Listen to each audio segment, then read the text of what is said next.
हमारे साथ खास मेहमान एआईएमआईएम के प्रमुख असदुद्दीन ओवैसी इस वक्त जुड़ रहे हैं लाइव आज तक पर।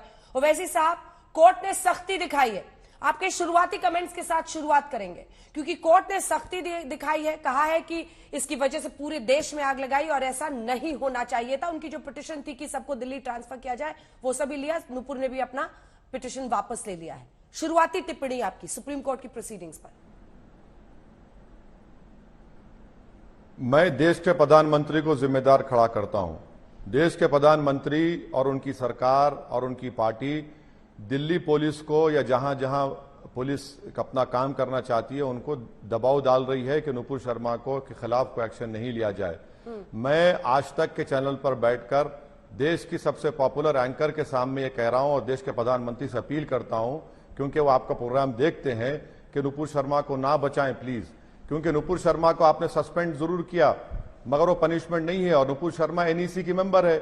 आप कल से हैदराबाद में एनईसी की बैठक कर रहे हैं भाजपा की, तो क्या उसमें उसको बुला रहे हैं? आप क्या कर रहे हैं देश के प्रधानमंत्री? दिल्ली पुलिस का law and order union government में आता है, तो इनको तो करना चाहिए ना, उनको कानून को अपना काम करने दीजिए। क्यों कानून को अपना काम करने से भाजपा रोक रही है? उनकी गिरफ्तारी हो जाएगी तो ओवैसी साहब शांत हो जाएंगे? मैं नहीं शांत होऊंगा मैडम, मैं तो ऑनरेबल सुप्रीम कोर्ट का जज मैं ही नहीं हूं। अभी आपने शुरुआत में ऑनरेबल सुप्रीम कोर्ट के जज के ऑब्जर्वेशंस को दोहराया है।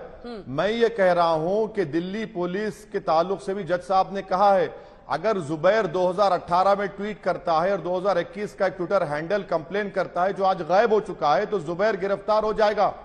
और क्या नुपुर शर्मा आसमान से आई है क्या? तो गिरफ्तारी सही है जुबैर की? जुबैर की गिरफ्तारी अगर सही है तो सेंट्रल बोर्ड ने जो उस पिक्चर को पास किया था उन सबको गिरफ्तार करना चाहिए। वो पिक्चर बनाने वाले के तो फारूक शेख साहब तो अल्लाह को प्यारे हो गए, जन्नत में हैं। दूसरे जो एक्ट्रेसेस हैं, जो टेक्नीशियन है, सबको पकड़िए। फिर आप यही है ना सर? उनको आप यही है ना। अब देखिए, आप इफ बट लगाने लगे जुबैर में, पकड़िए, क्योंकि वहां पर आरोप है हिंदू धर्म का अपमान हुआ, वहां पर आप इफ बट लगाने लगे कि इसको भी पकड़िए उसको भी पकड़िए। देखिए, पकड़ना है तो दोनों को गिरफ्तार करना चाहिए अगर धाराएं सही है तो, और अगर कानून की गलत तरफ है तो। इफ बट मत लगाइए सर।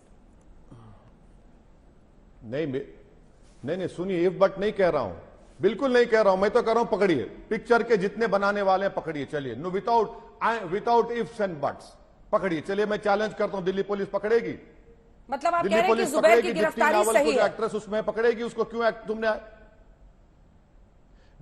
देखिए, जब जुबैर गिरफ्तार हो सकते हैं तो नुपुर शर्मा क्यों नहीं हो सकती?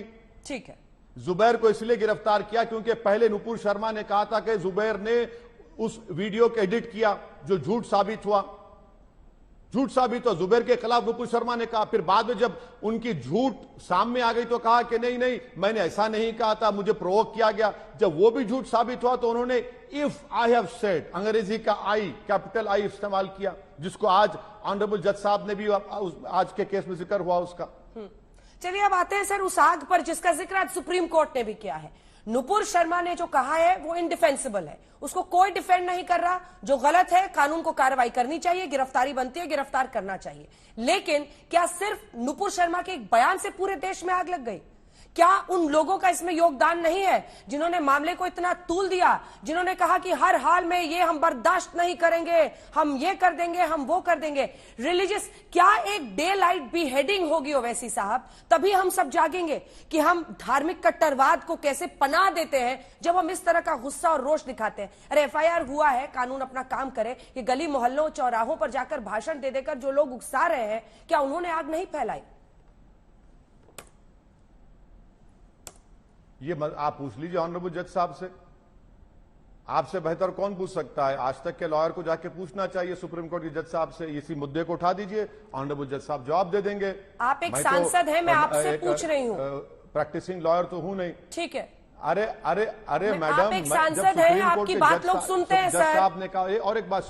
हाँ, अच्छा, बहस तो हो सकती है ना उस पर। मैं अच्छा अर्ज आप कहते हैं ना कि इनफैलिबल नहीं है सुप्रीम कोर्ट। अच्छा, आप ही क्या बयान है ना सर, इनफैलिबल नहीं है सुप्रीम कोर्ट। आप कोर्ट करते हैं दूसरे जज को और फिर कहते हैं इनफैलिबल नहीं है।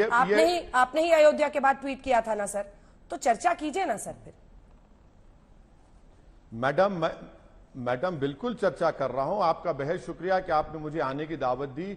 ये मैंने नहीं कहा था, जस्टिस जे.एस. वर्मा ने कहा था, जो सुप्रीम कोर्ट के रिटायर्ड चीफ जस्टिस थे। उनका एक बाकायदा एक कोट है, किताब है, उसको मैंने कोट किया था। अब आप सुन लीजिए, कल गुड़गांव में बजरंग दल ने, आरएसएस के लोगों ने जुलूस निकाला और प्रॉफेट मोहम्मद सल्लल्लाहु अलैहि वसल्लम के बारे में अनाप शनाप बका। अगर आप चाहेंगे तो मैं वीडियो आपको भिजा दूंगा, देख लीजिए। गुड़गांव की पुलिस एक्शन क्यों नहीं लेती भाई? क्यों नहीं लेती गुड़गांव की पुलिस एक्शन? जहां तक उदयपुर का मामला है मैडम, उसी दिन आपने मुझे बुलाया था, मैंने कंडेम किया। ना सिर्फ मैंने, बल्कि मुसलमानों की तमाम और बड़े बड़े ऑर्गेनाइजेशन ने, चाहे जमीयत उलमा के दोनों ग्रुप हो, मुस्लिम पर्सनल लॉ बोर्ड हो, चाहे देवबंदी, बरेलवी, सूफी, अहले हदीस, इन सब लोगों ने कंडेम किया है। हम कह रहे हैं कि आप कानून को अपने हाथ में नहीं ले सकते, मगर ट्रेजेडी यह है कि नुपुर शर्मा को जान की धमकी दी गई, हम उसको भी कंडेम करते हैं। उनको कानून का प्रोटेक्शन मिल रहा है, मगर उन्होंने जो कानून का उल्लंघन किया उसको कानून को काम करने नहीं दिया जा रहा है। अरे भाई, दिल्ली पुलिस इतनी मजबूर क्यों है? आखिर क्यों दिल्ली पुलिस डरती है नुपुर शर्मा से? उदयपुर के मामले पर आते हैं सर। साल 2013 5,000 ज्यादा रुपए देकर यही दोनों मोहम्मद रियाज और मोहम्मद गौस ने 26/11 नंबर लिया था अपनी बाइक के लिए। 26/11 यानी आतंकी हमले का दिन। तो ऐसा नहीं है, ये बहुत पहले से इस तरह का कट्टरवाद कर रहे थे। अब सब कुछ कहा जाए कि नुपुर के बाद ही आईसिस, बोको हराम, अलकायदा सब उसके बयान से ही जागा है, तो ये भी अतिशयोक्ति होगी या नहीं? क्या मैं सही सवाल नहीं पूछ रही हूं? देखिए, आईसिस ने जब नुपुर शर्मा के बयान के बाद जो अपना स्टेटमेंट दिया था, तो सबसे पहले कंडेम करने वाले का नाम असदुद्दीन ओवैसी था। हमने कहा कि आईसिस को जरूरत ही नहीं है, वो तो टेररिस्ट ऑर्गेनाइजेशन है। अब उन्होंने जो गाड़ी का नंबर लिया है मैडम, मैं तो उनका स्पोक्स पर्सन नहीं हूं। मैं उनकी इस गलत हरकत के खिलाफ, उन्होंने गंदगी की, एक हॉरिबल क्राइम किया है, मैं उसका कंडेम करता हूं। और उनको कोई अख्तियार नहीं है, किसी को भी अख्तियार नहीं है कि एक वीडियो बनाकर जिस तरह उन्हें कन्हैयालाल को मारा उसको कंडेम करते हैं। मगर उसी उदयपुर में चंद साल पहले एक अफरोजुल नामी वेस्ट बंगाल के लेबरर को एक शख्स ने कट्टे से मारकर उसका वीडियो बनाया, उसके जिस्म को जलाया। वो भी कंडेम करना चाहिए और कंडेमनेबल है। चाहे वो तबरेज का झारखंड में, या पीलू खान का, या अकबर का, ये सब कंडेमनेबल है। मैडम एक बात प्लीज समझिए आप लोग कि रेडिकलाइजेशन दोनों समुदाय में है, मगर रेडिकलाइजेशन एक ही तरफ देखा जाता है। रेडिकलाइजेशन को अगर कंट्रोल करना है तो रूल ऑफ लॉ को सुप्रीम बनाइए, रूल ऑफ लॉ को इंप्लीमेंट करिए, सेलेक्टिव कानून का इस्तेमाल मत करिए। अगर जुबैर को 2018 के ट्वीट पर एक ट्विटर हैंडल जो गायब हुआ था अरेस्ट करते, नुपुर को क्यों नहीं अरेस्ट करते? कल गुड़गांव में एक जुलूस निकाला गया, प्रोसेशन निकाला गया, प्रॉफेट मोहम्मद सल्लल्लाहु अलैहि वसल्लम बारे में अनाप शनाप बका गया। गुड़गांव की पुलिस कुछ नहीं करती, खड़ी हुई है गुड़गांव की पुलिस वहां पर। कौन रेडिकलाइज हो रहा है बताइए मैडम आप? ठीक है, चूंकि उस खबर के बारे में हमें पता नहीं है और उसका जैसे ही प्रामाणिकता के साथ बात सामने आएगी हम जरूर उस पर भी आपसे चर्चा करेंगे। लेकिन मेरा जो अगला सवाल है सर, वो ये है कि कन्हैयालाल वाले दिन आप लाइव थे मेरे साथ, आपने उस दिन पता है हेडलाइन क्या दी पूरे देश को? कि कन्हैयालाल के साथ जो हुआ वो गलत है, लेकिन जो अखलाक के साथ हुआ वो भी उतना ही गलत था। ये कन्हैयालाल वर्सेस अखलाक पिच करने की जरूरत ही क्यों है? जो गलत है वो गलत है। देखिए मैडम, इसलिए देखिए, आपके टीवी चैनल के एडिटोरियल टीम को यह समझना चाहिए कि टीआरपी के लिए इतना ना गिरें। आज तक एक बड़ा मशहूर चैनल है, इतना ना गिरें। असदुद्दीन ओवैसी के अल्फाज को ट्विस्ट क्यों कर रहे हैं? अरे बुलाकर आप जब पूछ रही हैं हमसे तो उस तरह पूछ लेते ना। अब टीआरपी के लिए अगर आप इतना गिर जाते, मैंने सुप्रियो साहब को बात करके भी कहा कि सर ये गलत आप लोग चला रहे हैं। मगर मैं आपसे, जब आपने सवाल कर ही लिया, मैं आपका शुक्रिया अदा करता हूं, आपका हक है मुझसे सवाल करने का। मुझे यह बात बताइए कि आज से चंद साल पहले उदयपुर में अफरोजुल, एक बांग्लादेशी, आपके वेस्ट बंगाल के एक बंगाली वर्कर को किसी ने वीडियो बनाकर, कट्टा बनाकर उसको कत्ल किया और उसके जिस्म को जलाया। वो वीडियो है, जो रेडिकलाइजेशन नहीं है, वो टेररिस्ट अटैक नहीं है। पीलू खान को जयपुर की रोड पर मारा जा रहा है, वो टेररिस्ट अटैक नहीं है। जिस तरह रकबर को मारा गया, जिस तरह तबरेज को मारा गया, ये रेडिकलाइज लोग कर रहे हैं, चाहे किसी समुदाय से हो। इनके रेडिकलाइजेशन को कैसे रोकेंगे आप? आप एक आंख तो बंद नहीं कर सकते ना कि मैं इसको देखूंगा उसको नहीं देखूंगा। मैं ये कह रहा हूं कि जब अल्लाह ने हमको दोनों आंखें दी हैं, दिमाग दिया है, सोचने और समझने की तमीज दी है, तो सबको देखिए प्लीज। इस सबको मानिए कि गलत है ये। इन सब एलिमेंट्स को रोकिए जो कानून को अपने हाथ में लेना चाहते हैं और इस तरह की हरकत कर रहे हैं। पुलिस को अपना काम तो पक्षपात के बिना करना ही होगा और इस पर टिप्पणी भी कोर्ट ने की है, लेकिन चूंकि आप टीआरपी लेकर आए तो फिर मैं भी आपसे एक सख्त सवाल पूछूंगी। जब आप वोट बैंक के लिए खड़े होकर भाषण देते हुए ये कहते हैं कि मुसलमान ये बर्दाश्त नहीं करेगा, हम इसे सहेंगे नहीं, तो आपको एहसास होता है कि असदुद्दीन ओवैसी की बातों को जो मुस्लिम युवा वहां पर खड़े हैं आपके सामने, वो कितनी गंभीरता से लेते हैं? अरे मैंने तो अलीगढ़ में देखा है सर, आपकी भाषण की जो लाइनें आपको भी याद नहीं होंगी वो उनको याद है। मैंने जाके देखा है अलीगढ़ मुस्लिम यूनिवर्सिटी में। इस हद तक लोग आपकी बातों को मानते हैं, समझते हैं। फिर जब आप ये कहते हैं कि सहेगा नहीं तो क्या कर लेगा वो? क्यों सहेगा या नहीं सहेगा? पुलिस कार्रवाई करेगी ना सर। मैं फिर सुनिए, आप सुनिए। असदुद्दीन ओवैसी ने वायलेंस के लिए उकसाया नहीं। क्या असदुद्दीन ओवैसी ने कभी किसी रिलीजन हिंदू भाइयों के खिलाफ वायलेंस के लिए उनके या रिलीजन के खिलाफ कहा? नहीं कहा। असदुद्दीन ओवैसी की शुरुआत और तकरीर का खत्म होता है संविधान के ऊपर।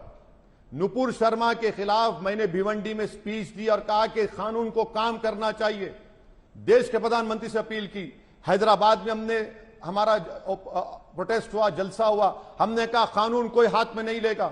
जबलपुर में मेरी तकरीर हुई नुपुर शर्मा के बारे में, कहा कि वायलेंस रास्ता नहीं है, वायलेंस को हम कंडेम करते हैं। मेरा भोपाल में मीटिंग हुई, मैंने मुसलमान युवाओं से कहा कि वायलेंस को अपने हाथ में ना लो। आज भी कह रहा हूं कि कानून को कोई हाथ में नहीं ले सकता।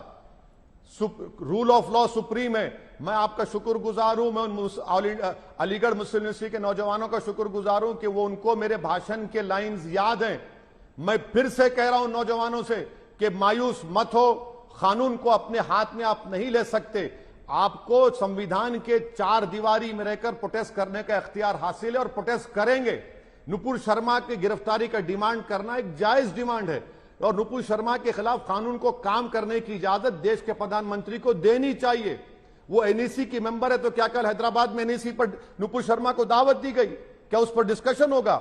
कानून का उल्लंघन नहीं होना चाहिए। वायलेंस कोई रास्ता नहीं है, प्रोटेस्ट रास्ता है जो फंडामेंटल राइट है। अब उदयपुर की घटना पर जरा आते हैं सर। आपने इंडिया में कभी ऐसा सुना था कहीं पर बीहेडिंग, सर कलम करना, और जो वीडियो में भी कहा जा रहा है सर तन से जुदा, ये कहां से आया इंडिया में? मैडम, जब देश के सबसे इंपॉर्टेंट लीडर बाबा साहिब अंबेडकर के बाद महात्मा गांधी सेकंड बड़े लीडर थे, उनको नाथूराम गोडसे ने गोली चला दी मैडम, हत्या कर दी। दिल्ली के सड़कों पर सिखों का जेनोसाइड हुआ मैडम। नेल्ली का आसाम में मैसेकर हुआ। एक बीजेपी के नेता दुनिया में नहीं है, उनका नाम ले लूंगा उनके भाषण के बाद। मुरादाबाद में पुलिस ने ईद के दिन 450 लोगों को गोली मार दी मैडम। मलियाना का मैसेकर हुआ। गुजरात का 2002 हुआ। मुंबई के रोडों पर हत्याएं हुई मैडम। ये सब तमाशे आप और हमने देखे। मेरी आपसे गुजारिश यह है, देश के प्रधानमंत्री जो आपका चैनल बड़ी गंभीरता से देखते हैं, खुदा के लिए इन नौजवानों के लिए जिसको मिलेनियल जनरेशन कहते हैं, उनके मेमोरीज को ये मत रखिए प्लीज। आप कानून को अपना काम करने दीजिए। कौन रोक रहा है? कानून को काम करने से देश के प्रधानमंत्री, उनकी सरकार रोक रही है। ये गलत हो रहा है। मैडम मुझे इजाजत दीजिए मैडम, प्लीज। मुझे जाना है। आखिरी सवाल सर, दो आखिरी सवाल। देखिए, आपने बहुत सारे दंगों का जिक्र किया, लेकिन फिर एक तरफ की बात मैडम, गोधरा में ट्रेन भी चलाई गई थी। आखिरी दो सवाल सर, 3 मिनट। गोधरा में जब हुआ उसका जिक्र आप नहीं करते हैं। सवाल है कि इस तरह का कट्टरवाद जहां भी हो उसकी भत्सना होनी चाहिए, और यहां पर कन्हैयालाल वर्सेस अखलाक या किसी की भी पिचिंग नहीं होनी चाहिए। और ये उम्मीद कि इस तरह पर पुलिस एक समान काम करे। जो कोर्ट की आज टिप्पणी थी कि दिल्ली पुलिस सख्ती मतलब ने क्या किया नुपुर शर्मा के मामले में, उसको लेकर आपका दिल्ली पुलिस पर और मतलब उनकी कार्रवाई पर क्या कहना है? आपने सर पूरा फ्लो ही रोक दिया इंटरव्यू का, बोलिए। मैडम, अरे मैडम, हम जब जवाब देते हैं सबका फ्लो रुक जाता है। तो सुनिए मैडम, आपसे हम अपील कर रहे हैं, बल्कि कन्हैया लाल ने तो कंप्लेन दी थी, सुजान को खतरा है। ये राजस्थान की सरकार की गलती है। यही तो मुस्लिम अपीजमेंट है। बिल्कुल गलती उनकी है, उनको उसको अब आप मेरी बात कह रहे हैं, अब आप मेरे तर्क को सामने रख रहे हैं। ये मुस्लिम अपीजमेंट है। कन्हैया लाल को गिरफ्तार कर लिया सर एक पोस्ट पे, लेकिन धमकियां मिलने के बावजूद उन लड़कों को नहीं पकड़ा। यही मुस्लिम अपीजमेंट है। मैडम प्लीज, क्या आप कहना चाह रही हैं कि नुपुर शर्मा को इसलिए गिरफ्तार नहीं किया जा रहा है क्योंकि अपर कास्ट हैं और हिंदू हैं? नहीं, नुपुर शर्मा मैं नहीं कह रहा हूं, लेना देना, मैंने कहा था उदयपुर। मैं तो नहीं कह रहा हूं, आप कह रही हैं। मैंने कहा उदयपुर पे चर्चा कर रहे हैं। सुनिए, देखिए, अब देखिए मैडम, मैं खुद इस बात को एक्सेप्ट कर रहा हूं कि कन्हैया लाल आज जिंदा रहते थे, अगर राजस्थान की पुलिस हरकत करती, उसके जो धमकी आए उसको एक्ट करती। नुपुर शर्मा को भी जो धमकी दी जा रही है वो गलत है। मैडम, आप कह रहे हैं कि मुस्लिम तुष्टीकरण आप कह रहे हैं, तो नुपुर शर्मा को क्या कहेंगे फिर? आप बताइए। मैं तो नहीं कह रहा हूं ना मैडम, आपकी जबान से निकल गया ये। मैं तो सही कह रही हूँ। मैडम इजाजत दीजिए मैडम, फिर आएंगे। बहुत धन्यवाद आपका, बहुत धन्यवाद आपका ओवैसी साहब हमारे साथ जुड़ने के लिए। नहीं, आप गलत कह रही है मैडम। नहीं, आप एक गलत, आपने गलत किया, आपने गलत कहा है। अगले इंटरव्यू में फिर चर्चा होगी।